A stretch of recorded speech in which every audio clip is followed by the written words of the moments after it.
Okay, so Master Mason note coming in here real quick. Figured I'd do one up. I found my old lock picking set going through drawers and stuff, quarantine. Uh, so I figured I'd give you a quick little brief on my set here. We got the three mains. If you're gonna be able to tell, yeah. So we got the low pick, the deep pick, and our medium pick. And these are your Johnny Jack of all trades. You got here uh, an S rake or a city rake, depending on which side you're doing with it. Now that's modifiable. This is definitely an S rake probe pick. Good for combination locks. Usually you can just get right in there and pop them open. Here I have a tension wrench for vending machines, what have you, stuff like that. Don't generally use this one too much. Doesn't come up too much, but every once in a while you find a file cabinet or something like that that might have one if you ever needed to do that. Right about it. Real quickly here, we're just going to go ahead and do standard little padlock.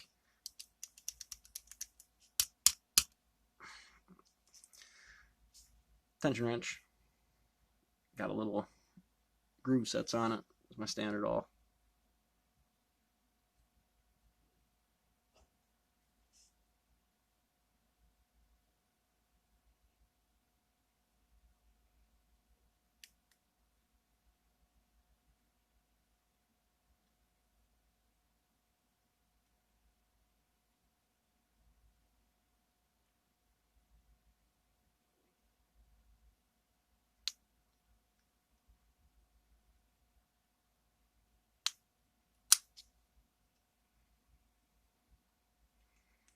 And these are pretty cheap for chintzy.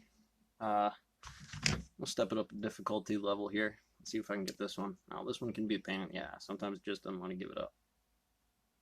So I probably won't do it. I ought to just cut it off there and be done with it, but I'm feeling risky.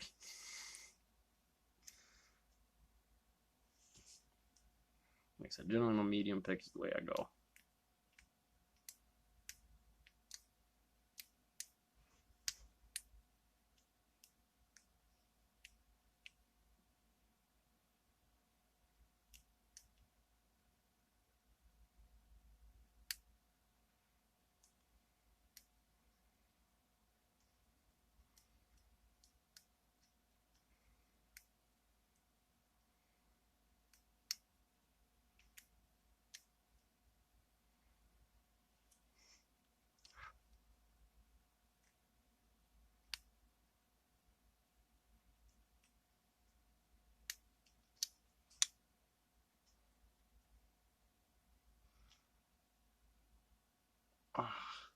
There we go.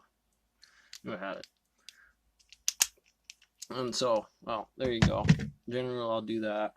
I'll take a handful of them out, or at least I used to, and just start running cycles through them, figuring out which locks I got to do.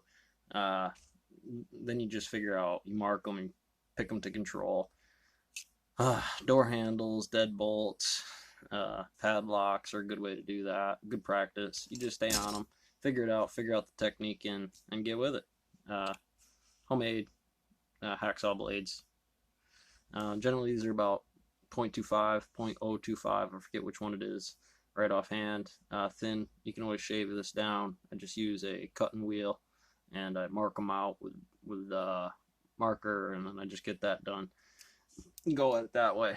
So, and again, obviously these are pretty simple. I'll practice out to a level 10 master, spool pins, threaded pins, stuff like that. Obviously, I'm not the lock picking lawyer. If you're into that, or any of the other ones out there, you'll find on YouTube, but you can get a lot of cool tricks and techniques off of that stuff. A lot of paracentric keyways. You want to practice a lot of that. Make sure you're working the fault sets, and again, spool pins and those security pins, heavy springs in the core. Then you can start getting into actual locksmithing. You want to get into any kind of lock that you can get into that core, and actually do some repinning. Now you do need a few tools for that. You'll need a tube and a pinning tray and stuff like that, and a pair of tweezers for sure.